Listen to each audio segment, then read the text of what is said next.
علم کے متلاشی ساتھیوں اور کتابوں کے شیدائیوں، خوش آمدید۔ آج ہم ایک ایسے موضوع کی گہرائی میں اتر رہے ہیں جو پاکستان کی شناخت کے حوالے سے ہمیشہ بہت اہم رہا ہے، یعنی ریاست، مذہب اور فوج کا آپس میں تعلق۔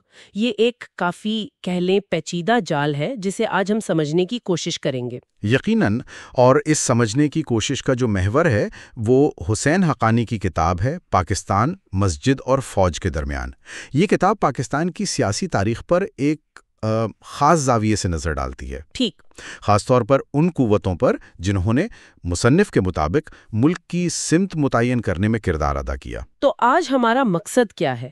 ہم بنیادی طور پر اس کتاب کے تجزیے کو غیر جانبداری سے سمجھنا چاہتے ہیں، مطلب یہ جاننا کہ مصنف کیسے دیکھتے ہیں کہ مذہب اور فوج کا تاریخی رشتہ پاکستان کی سیاست پر، اس کے نظام پر کیسے اثر انداز ہوا۔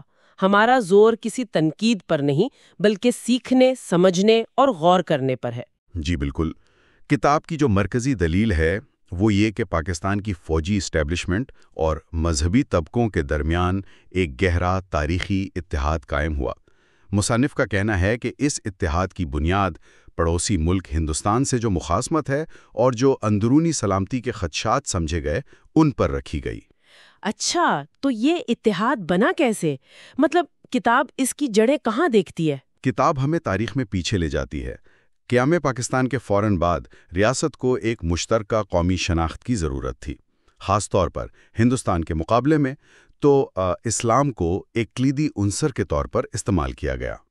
لیکن اس میں وہ تضاد والی بات بھی تو ہے، جناح کی 11 اگست والی تقریر۔ ہاں بالکل، کتاب اس نقطے کو بہت اہمیت دیتی ہے، یعنی بانی پاکستان کی وہ مشہور تقریر جو ایک سیکولر ریاست کا تاثر دیتی ہے، اور پھر بعد میں پاکستان کو ایک نظریاتی ریاست بنانے کے جو فیصلے ہوئے ان میں ایک تضاد یا کم از کم ابہام ضرور نظر آتا ہے۔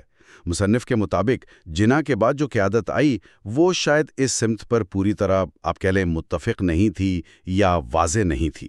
تو گویا بہت جلد ہی اسلام، ہندوستان سے دشمنی اور اردو زبان یہ قومی نظریے کے بنیادی ستون بن گئے، اور اس سے پھر مذہبی رہنماؤں کا اثر و رسوخ بڑھا ہوگا؟ جی ایسا ہی ہوا، اور فوج خود کو نظریاتی اور جغرافیائی سرحدوں کی محافظ سمجھتی تھی، اس کا ان طبقوں کے ساتھ ایک تعلق بننے لگا۔ اور فوج کا اپنا کردار کیسے بڑھا اس میں؟ دیکھیں، ہندوستان کے ساتھ تنازعات، خاص طور پر کشمیر کا مسئلہ، اس نے فوج کو قومی پالیسی میں ایک مرکزی حیثیت دلا دی۔ کتاب نشاندہی کرتی ہے کہ فوجی ادوار میں جیسے ایوب خان کا دور اور خاص طور پر ضیاء الحق کا دور، فوج نے قومی سلامتی کے نام پر اور اپنے ادارہ جاتی مفادات کے لیے اسلام اور مذہبی گروہوں کو بطور ایک آلہ استعمال کیا۔ یعنی یہ صرف فوجی ادوار کی بات نہیں، سویلین حکومتوں میں بھی؟ کتاب کے مطابق ہاں، سویلین حکومتوں کے دوران بھی فوج کا پالیسی پر گہرا اثر رہا، خاص طور پر خارجہ اور سیکیورٹی پالیسی پر۔ اور دوسری طرف جو مذہبی طبقے تھے، جماعت اسلامی وغیرہ، ان کا کیا کردار رہا اس سب میں؟ کتاب کہتی ہے کہ ریاستی سرپرستی نے ان مذہبی جماعتوں اور رہنماؤں کو کافی طاقت بخشی۔ انہوں نے قومی بیانیے کی تشکیل میں اہم کردار ادا کیا، اگرچہ ریاست کے ساتھ ان کا رشتہ ہمیشہ ایک جیسا نہیں رہا۔ اتار چڑھاؤ آتے رہے، کبھی وہ ریاست کے حامی نظر آئے، کبھی اسٹیبلشمنٹ پر تنقید بھی کی۔ اچھا، تو مصنف کے تجزیے کے مطابق اس فوجی مذہبی گٹھ جوڑ کے یا تعلق کے عملی نتائج کیا نکلے پھر؟ مصنف کا استدلال یہ ہے کہ اس تعلق نے خاص طور پر جب افغان جنگ کا دور آیا اور کشمیر پالیسی بنی تو اس نے شدت پسندی اور عسکریت پسند کلچر کو فروغ دیا۔ اوہ! ان کے مطابق اس سے نہ صرف معاشرے میں فرقہ واریت اور تقسیم گہری ہوئی بلکہ جو جمہوری ادارے تھے ان کی نشو و نما میں بھی رکاوٹیں آئیں۔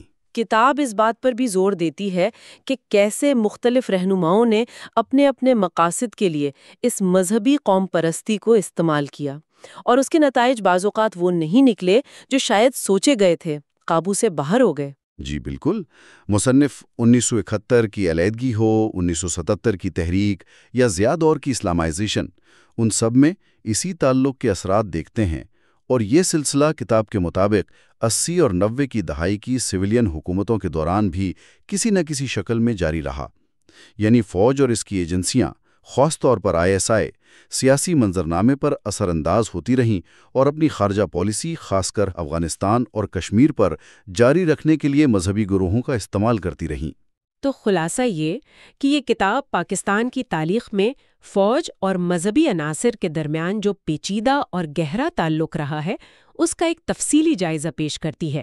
اگرچہ یہ ایک خاص نقطۂ نظر سے ہے، لیکن یہ بتاتی ہے کہ مصنف کے خیال میں اس تعلق نے ملک کی سمت پر کیسے گہرے اثرات ڈالے۔ بالکل، اور یہ واضح کرنا ضروری ہے کہ ہمارا مقصد یہاں مصنف کے تجزیے کو سمجھنا اور پیش کرنا تھا، غیر جانبداری کے ساتھ، تاکہ جو سننے والے ہیں وہ خود اس پر غور کر سکیں۔ ہم کسی نتیجے کی تصدیق یا تردید نہیں کر رہے۔ کتاب کے آخر میں مصنف ایک اہم سوال بھی اٹھاتے ہیں جو غور طلب ہے۔ کیا پاکستان کو ایک نظریاتی ریاست سے ایک فعال ریاست یعنی فنکشنل اسٹیٹ بننے کی ضرورت ہے؟ ایک ایسی ریاست جو نظریاتی بحثوں سے زیادہ عوامی فلاح و بہبود اور مؤثر طرز حکمرانی پر توجہ دے؟ جی، یہ ایک بڑا سوال ہے، اور یہ سمجھنا کہ ماضی کے یہ عوامل آج کیسے اثر انداز ہو رہے ہیں، اور اگر ایسی کوئی تبدیلی آنی ہے تو اس کے امکانات اور چیلنجز کیا ہیں، یہ وہ نقطہ ہے جو کتاب سوچنے کے لیے چھوڑ دیتی ہے۔ بالکل۔ تو یہ تھی ہماری آج کی گفتگو، حسین حقانی کی کتاب پاکستان، مسجد اور فوج کے درمیان پر مبنی۔ آئندہ ملاقات تک کے لیے اجازت۔